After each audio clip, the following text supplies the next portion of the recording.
오늘 본문은 너무너무 유명한 그런 말씀이지요. 그런데 오늘 본문이 놓여 있는 이사야 58장 전체를 보면 그렇게 밝고 유쾌한 상황이 아니라는 것을 알 수 있어요. 몇 군데만 좀 찾아보려고 하는데, 우리 3절 4절을 보시면, 보라 너희가 금식하는 날에 오락을 구하며 온갖 일을 시키는도다. 금식을 하는데 자신의 육신의 즐거움을 구하고 또 다른 사람들에게 일을 시킨다. 너희가 금식하면서 논쟁하며 다투며 악한 주먹으로 치는도다. 약한 자를 괴롭히고 또 서로 논쟁하면서 다툰다는 거예요. 금식을 하면서 그렇게 한다는 겁니다.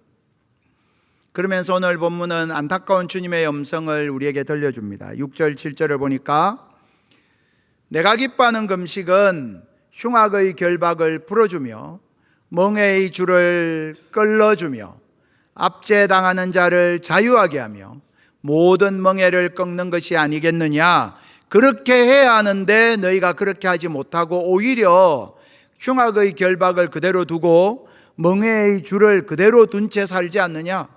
또 줄인 자에게 내 양식을 나누어 주며 유리하는 빈민을 집에 들이며 헐벗은 자를 보면 입히며 또 내 골육을 피하여 스스로 숨지 아니하는 것이 아니겠느냐. 그러니까 연약한 자들을 위하여 양식을 나누기는커녕 심지어 너희 친척을 돕기 싫어서 친척의 낯을 피해 다니는 그 상황.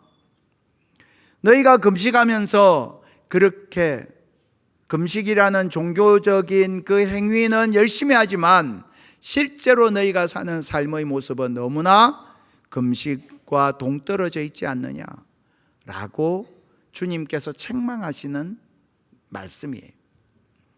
뿐만 아니라 13절을 보시면 안식일을 잘 지키는 거예요. 잘 지키지만 안식일에 내 발을 금하여 내 성일에 오락을 행하지 아니하고, 그러니까 안식일인데 자신의 발걸음을 지키지 아니하고 자신의 쾌락을 위하여 산다는 겁니다.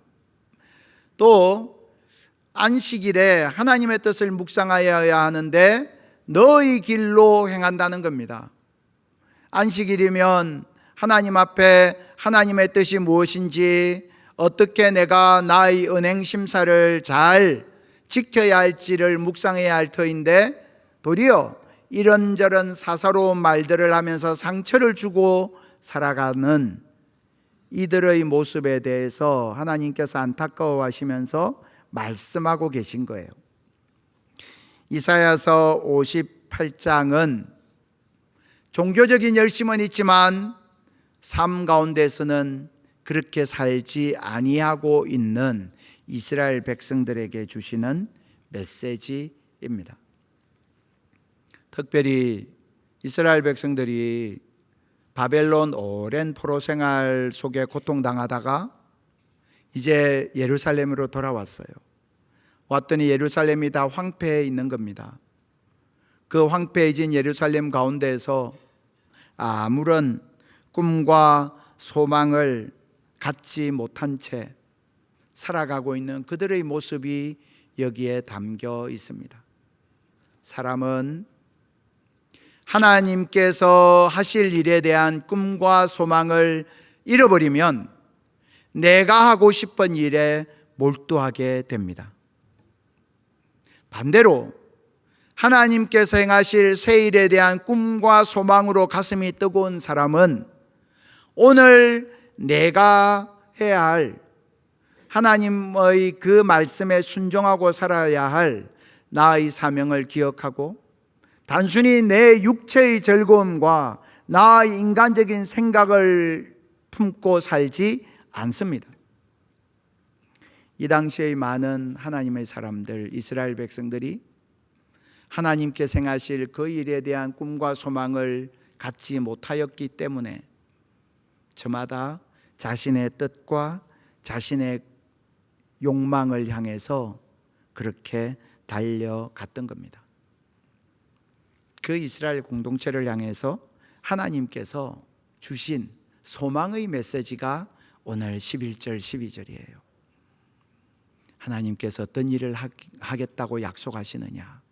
11절 앞부분을 보시면 여호와가 너를 항상 인도하여 메마른 곳에서도 내 영혼을 만족하게 할 것이다.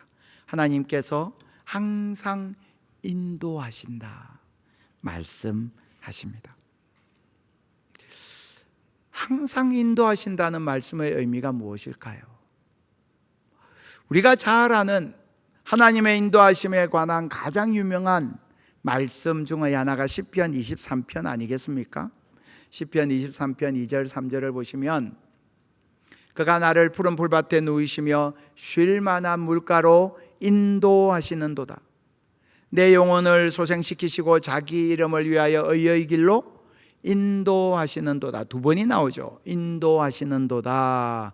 이 말씀이 두 번 나와요. 그런데 한글 성경으로는 동일한 인도하시는도다 이지만 히브리어 원어에서는 다른 단어입니다.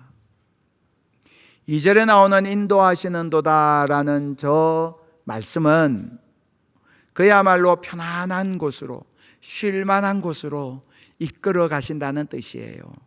영어 성경에서는 그래서 lead, 이끌어 가신다 이렇게 표현하고 있어요. 그런데 3절에 있는 의의 길로 인도하시는도다라는 저 히브리어 원어는 옳은 길을 향해서 이끌어 간다는 거예요. 그래서 영어 성경은 이걸 가이드로 옮기고 있어요.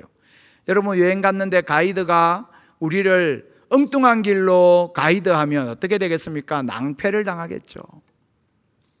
하나님께서 그 백성을 인도하시는도다라고 할 때, 의의 길로 인도하시는도다라고 할 때 이 말씀의 의미는 악한 길, 그릇된 길이 아니라 옳은 길로 인도하신다는 거예요. 자, 그렇다면 오늘 우리가 읽은 본문 여호와가 너를 항상 인도하여, 이때 인도하여는 시편에 나오는 2절의 인도하심일까요? 3절의 인도하심일까요? 너를 항상 인도하여 라고 할 때 인도하여라는 이 말씀은 3절의 인도하심이에요. 무슨 말이냐? 하나님께서 그 백성을 옳은 길로 인도하신다는 거예요. 마땅히 가야 할 길로 이끄신다는 겁니다. 그래서 여기 말하는 인도하심이라는 것은 하나님의 인도하심, 하나님께서 가라 하시면 가고 서라 하시면 서는 하나님의 인도하심에 대한 순종과 결단을 담고 있는 표현입니다. 여러분, 우리를 향한 하나님의 인도하심은 우리는 그냥 멍하게 가만히 있으면 나를 감아 태워서 그냥 자연적으로 어디로 데리고 가시는 그런 게 아니에요. 하나님 우리를 그렇게 인도하시지 않아요. 하나님 우리에게 제안하시는 겁니다. 이렇게 가는 게 옳은 길이야. 그때 우리가 하나님, 나는 그 길로 가면 손해보고 어려움 당하고 때로는 억울한 일을 당할 수도 있지만 하나님 나를 그렇게 가이드하시면 제가 그 길 따라 가겠습니다 라고 고백하고 순종하여 결단할 때 하나님의 인도하심은 우리의 순종과 결단을 만나서 열매 맺는 것입니다. 그렇게 하나님께서 가라 하시면 가고 서라 하시면 서는 그 사람들, 그들의 순종과 결단을 통하여서 하나님의 역사는 여기까지 이어져 왔습니다. 남장로교 선교부에서 한국 땅에 복음을 전하기로 결정하고 한국 땅에 복음을 전하기 위하여서 먼저 7인의 선발대를 보냈어요. 그래서 한국 땅의 상황을 먼저 알아보게 하고 또 선교 여건을 기초를 다지는 중차대한 역할을 맡겼습니다. 그 7인의 선교사들 선발대 가운데에 테이트 선교사님이 있었습니다. 테이트 선교사의 남매예요. 옆에 보이는 액자는 그 7인의 선교사의 모습을 담고 있는 액자입니다. 테이트 선교사, 한국 이름으로는 최의덕이라고 합니다. 굉장히 유명한 그런 선교사님이죠. 이 테이트 선교사는 전주 서문교회의 초대 담임 목사직을 시작으로 해서 굉장히 열정적인 선교를 펼칩니다. 그래서 전라도 지역에 70여 개의 교회를 세웠습니다. 그런데 70여 개의 교회를 세우며 활발하게 전도사역, 선교에 매진하였지만 테이트 선교사님이 그 전체 사역 기간을 통하여 세례를 준 사람은 1000명에 불과합니다. 왜 그랬을까요? 그는 올바른 신앙 고백을 한 사람에게 세례를 베풀어야 한다는 자신의 신앙의 원칙을 굽히지 않았기 때문입니다. 본국에 선교 보고하기 좋으라고 그냥 무작정 세례 준 것이 아니라 한 사람이라도 제대로 예수 그리스도를 구주로 인정하고 고백하는 믿음이 있어야 세례를 준다. 그 원칙으로 사역하였기 때문입니다. 그렇게 헌신적으로 선교를 했던 그 선교의 여정 가운데 누구를 만나게 되었느냐? 조덕삼 이자익을 만나게 됩니다. 그리고 조덕삼 이자익과 함께 김제 금산교회가 세워집니다. 김제 금산교회는 그 지역에 있어서 대단히 중요한 선교 역할을 감당하게 되고, 여러분 아시는 것처럼 이자익 목사님은 1924년에 장로교 총회장에 선출이 됩니다. 시골 교회의 목사인데 장로교 총회장이 되는 그런 초유의 일이 일어난 거예요. 그리고 나서 총회장 임기를 마친 다음 해 1925년에 호주 장로교 선교부에서 이자익 목사님에게 요청이 들어옵니다. 거창 지역을 맡아서 담당할 사람이 한 명도 없다는 거예요. 그래서 이 거창 지역을 담당할 선교사도 사역자도 없어서 이대로 두면 여기에 기껏 세우는 교회가 다 문 닫게 생겼다는 거예요. 그 요청을 받고 이자익 목사님은 자신의 목양지를 떠나서 거창으로 갑니다. 1925년에부터 11년간 거창 지역에 있는 31개 교회 이상을 순회하면서 그곳에서 교회를 돌봅니다. 1929년에 그가 쓴 일기가 있어요. 그는 사역을 하면서 계속 일기를 아주 꼼꼼하게 기록을 남겼는데 아쉽게도 친필 일기가 남아있는 게 딱 한 점이 있어요. 그게 1929년 50세의 나이에 썼던 일기이죠. 그 일기를 출판하는 기념 감사 예배를 우리 오정교에서 드렸었습니다. 사진에 보이는 그 일기가 이자익 목사님 친필로 쓴 일기예요. 저기에 보면 한 교회에 가서 설교하기 위해서 4시간을 갔다가 설교 한번 하고 또 4시간을 걸려서 왔노라고 그런 기록들이 있습니다. 얼마나 열정적으로 사역을 했는지 모릅니다. 우리 교회에서 출판 감사 예배를 드렸을 때 제가 오정교회 담임 목사라고 CBS에서 인터뷰 요청이 있었습니다. 그때 제가 했던 말 이렇게 이야기했습니다. 오늘날 교회가 점차 높아지려고 하고 고난과 희생을 외면하는 한국 교회의 현실 가운데서 말이 아니라 삶으로 보여주신 선교의 정신, 그 섬김과 낮아짐의 헌신을 함께 기억하고 나누기를 원합니다. 그렇게 인터뷰를 했습니다. 그는 자신의 목양지에서 충분히 편안하게 살 수 있었지만 그 부름을 따라서, 영혼을 향한 부름을 따라서 그 창으로 내려가 그곳에서 불철주야 수고하고 헌신하였습니다. 그렇게 헌신하고 있는 이자익 목사님에게 친하게 지냈던 함태영 목사님. 함태영 목사님은 연동교회 3대 담임 목사이고요. 그 후에 초대 부통령이 되는 분이에요. 이 함태영 목사님이 부통령이 되고 나서 이자익 목사님에게 찾아옵니다. 이분의 인품과 이분의 실력을 알기 때문에 내각에 들어와서 장관직을 해줬으면 좋겠다. 그때 이자익 목사님이 그렇게 이야기합니다. 저는 평생 주의 길을 걷겠습니다. 그리고 시골 목회자로 살았던 겁니다. 그렇게 전라도, 경상도 지역에서 헌신하고 수고했습니다. 남장로교 선교부는 전라도를 중심으로 선교를 열심히 감당을 했습니다. 군산, 전주, 목포, 광주, 순천 5개 지역을 거점으로 열심히 선교를 감당하던 차에 선교사들의 자녀 교육, 또 우리 조선의 다음 세대 교육을 위해서 집중적으로 뭔가 헌신할 그런 공간이 필요하겠다라고 생각하게 됩니다. 그래서 충청 지역을 보게 되는 거예요.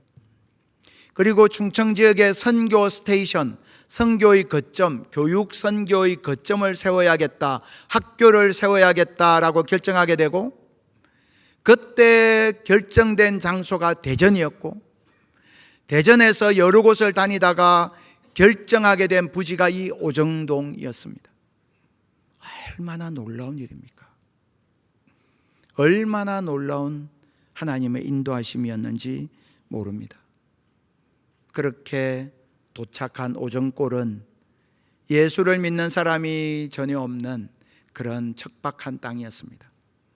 그곳에서 선교사님들은 하나님의 인도하심에 순종하여서 복음을 전하기 시작하고, 그리고 그 선교사님의 사역을 돕기 위해서 모인 사람들, 그 사람들을 중심으로 오정교회가 세워지게 되었습니다. 오정교회가 세워지고 첫 번째 최봉락 장로님의 취임식 때의 사진이 이렇습니다. 저 뒤에 보이는 제1예배당,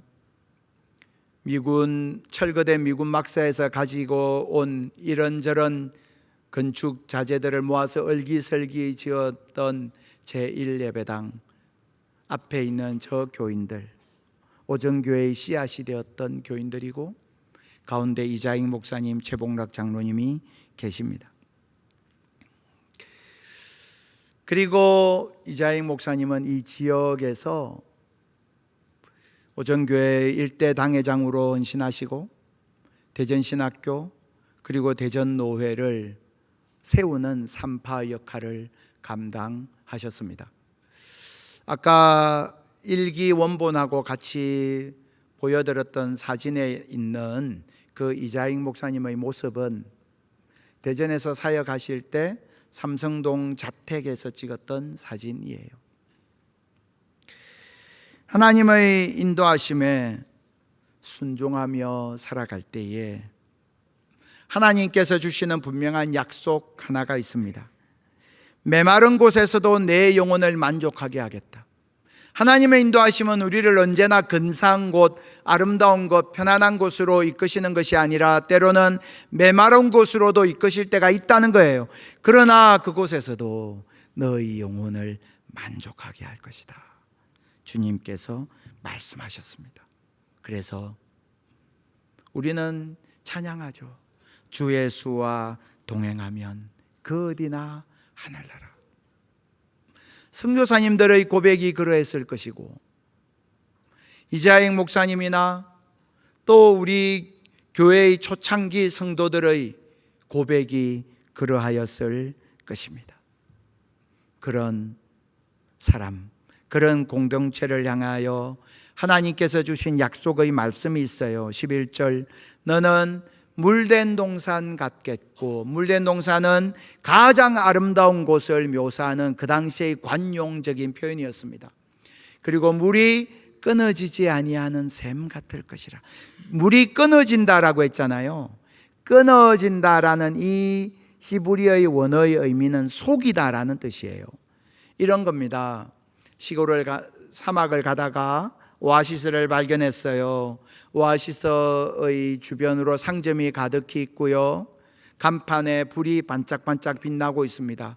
아, 저기가 오아시스구나 해서 젖 먹던 힘을 다 짜내어 달려갔더니 오아시스의 모양은 있고 상점은 있고 간판에 불은 번쩍이는데 그곳에 물은 없는 거예요. 아, 속았다. 오아시스인 줄 알고 물이 있을 줄 알고 갔는데 정작 물은 없는 속이는 셈들. 이 세상에는 속이는 셈들이 얼마나 많은지 몰라요. 내가 저 학교만 가면, 내가 그 직장에 들어가기만 하면, 내가 이 결혼을 하기만 하면, 내가 이만큼 성공하기만 하면, 내가 건강하기만 하면 다 되겠다고 생각했는데 막상 가봤더니 속이는 셈이에요. 그래서 여러분, 사람은요, 자신이 가지고 있는 어떤 목표에 도달하기 전에 절망하고 실망하는 경우보다 도달하고 나서 절망하고 실망하는 경우가 훨씬 더 많아요. 세상에는 그처럼 속이는 셈들이 많은 것입니다. 그런데 하나님은 우리에게 뭐라고 약속하셨느냐? 우리가 고백하는 첫 번째 중요한 영적 원리는 이것입니다. 하나님의 인도하심에 순종하는 사람, 하나님의 인도하심에 순종하는 공동체를 하나님께서 은혜의 셈이 되게 하신다는 것입니다. 하나님의 인도하심에 순종할 때 하나님은 그 사람과 그 공동체를 은혜의 셈이 되게 하세요. 그래서 바울은 겉으로 보이는 그런 소유와 대단한 것에 속지 않았습니다. 바울의 고백, 고린도후서 6장 10절. 근심하는 자 같으나 항상 기뻐하고 가난한 자 같으나 많은 사람을 부유하게 하고 아무것도 없는 자 같으나 모든 것을 가진 자로다. 인간적으로 보면 아무것도 없어요. 그런데 막상 가보면 그곳에 은혜의 셈이 있는 것입니다. 하나님의 사람은 그런 존재예요. 세상적으로 보면 이 사람에게 아무것도 없어요. 내세울 것도 없고 자랑할 것도 없고 배운 것도 없고 가진 것도 없어요. 그런데 하나님의 사람의 근처에 가면 그와 대화하고 그를 만나다 보면 그 사람의 속에 있는 셈에서 은혜의 생수가 나와서 그의 갈급한 영혼을 적시고 죽어가는 심령을 일깨우고 살아나게 하는 역사가 하나님의 인도하심에 순종하는 그 사람 속에 존재하고 지금도 역사하고 있다는 것입니다. 간절히 기도하기는 저와 여러분이 이 세상 가운데에서 하나님의 은혜의 셈으로 살아갈 수 있게 되기를 주님의 이름으로 축복합니다. 은혜의 셈, 하나님께서 주신 약속이에요. 내 실력이 아니에요. 하나님께서 내 영혼 깊은 곳에 락하신 그 샘물에서 끊임없이 은혜의 생수가 솟아나오기 때문입니다. 하나님께서 주의 인도하심에 순종하는 자에게 주신 사명이 있습니다. 12절. 네게서 날 자들이 오래 황폐된 곳들을 다시 세울 것이며 역대의 파괴된 기초를 쌓으리니. 무슨 말입니까? 오래 황폐된 곳, 나하고 상관없는 거예요.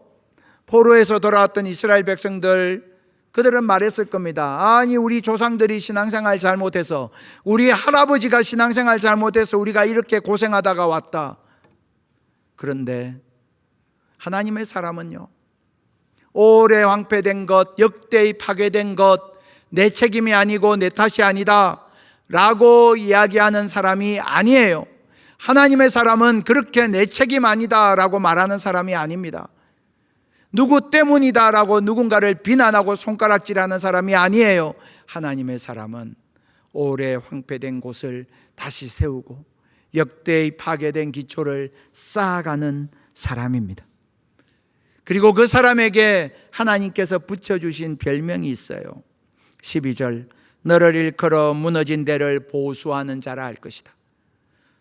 너희 별명은 무너진 것을 다시금 세우는 자, 그것이 너희 별명이 될 것이다.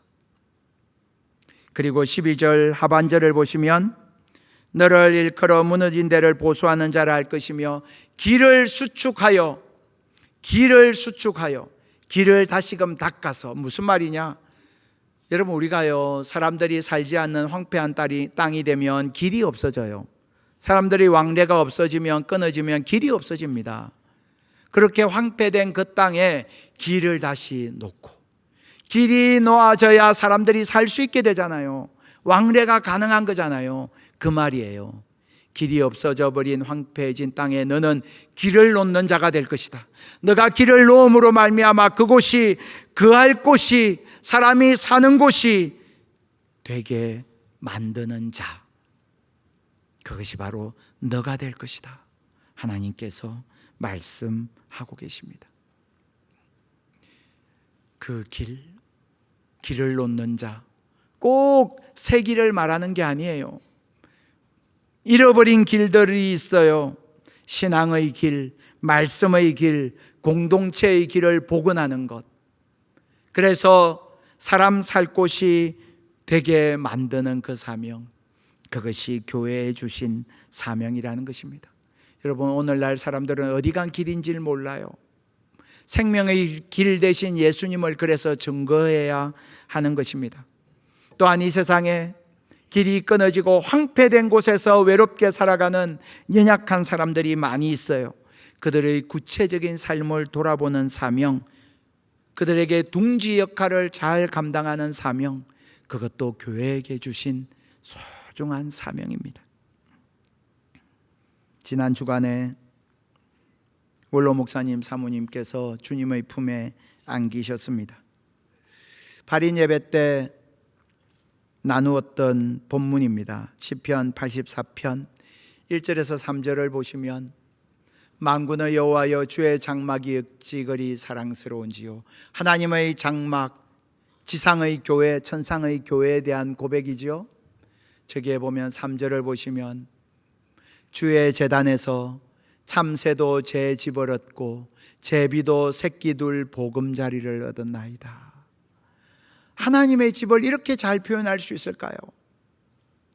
정말 연약한 생물 하나도 외면당하지 아니하고 업소의 여김을 당하지 아니하고 그를 위한 보금자리가 되어주는 공동체, 그것이 교회라는 거예요. 저는 이 말씀 묵상하면서 우리 한양순 사모님을 떠올리게 됐습니다. 교회는 모든 연약한 자들의 보금자리여야 합니다. 동시에 사모님은 그런 많은 성도들의 영혼의 보금자리 역할을 참 잘 감당하셨던 것 같아요. 그래서 발인 예배 때 그렇게 축복했습니다. 그렇게 이 땅에서 보금자리 역할을 잘 감당하신 사모님을 주님께서 천상의 보금자리에서 영원토록 품으시고 안으시고 위로하시고 그 찬양을 받으시는 줄 믿습니다. 그렇게 고백했습니다. 여러분, 우리가 살아가는 우리 주변에도 참 연약하고 어려움 가운데 있는 사람들이 많이 있습니다. 정말 참새 한 마리처럼 비 맞은 참새가 어디서 그 연약한 몸을 누워야 할지 알지 못할 때에 주님의 제단이 그 참새 한 마리의 보금자리가 되어주는 것처럼, 그렇게 비 맞은 채 떨고 있는 참새와 같은 영혼들이 이 땅에 여전히 많이 있습니다. 여러분들께서 오랫동안 기도해 주시고 참여해 주신 오정 러브하우스 프로젝트가 어제로 마무리되었습니다. 우리 관련 영상 잠깐 보고 오겠습니다.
안녕하세요. 유서윤입니다. 예쁜 숙소 만들어 주셔서 감사합니다. 사랑해요. 건강하세요. 안녕하세요. 저는 김가온입니다. 이번에 저희 숙소 공사를 해주셔서 감사해요. 저희도 커서 멋진 어른이 될게요. 사랑해요.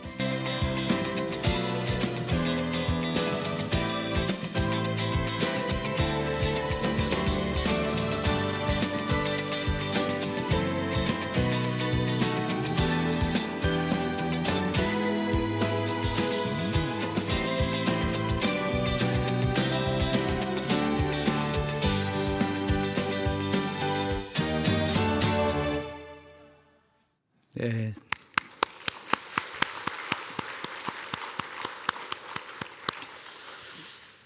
네, 정말 무더운 날씨, 올해 참 무더웠는데 그 가운데에서 48일간 또 이 프로젝트에 참여하셨던 연 인원으로 하면 255명, 그러니까 이제 매일 몇 명씩 이 참석을 쭉 하셨는데요. 그 많은 분들이 수고하고 헌신하셔서 귀한 프로젝트가 다 마무리가 되었습니다. 어제 예배를 드리는데 아이들이 쓴 그 손편지가 참 마음에 감동이 되었습니다. 2층 로비에 전시해 두었으니까 한번 보시면 되겠고요. 뿐만 아니라 그곳에 있는 그 가족들과 아이들이 헌금을 이렇게 했어요. 26만 원을. 그래서 제가 이 봉투를 이렇게 봤는데 참 마음에 감동이 되더라고요. 그리고 저절로 기도가 되더라고요. 하나님, 이곳에 있는 이 아이들이 정말 이 세상이 아직은 따뜻하고 또 이 땅에 오신 예수님의 사랑 때문에 그 사랑을 나누려고 하는 어른들이 있다는 것, 그 사랑을 혼자 가지고 있지 않고 나누려고 하는 교회가 있다는 것 마음속에 꼭 심어지게 해주세요. 그래서 이 아이들이 힘들고 어려울 때 꼭 주님 이름 부르고 주님과 함께 자기 인생을 잘 살아갈 수 있게 해주십시오. 기도가 저절로 나오더라고요.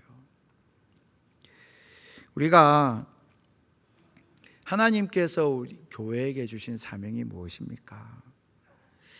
그것은 우리가 은혜의 샘이 되는 거예요.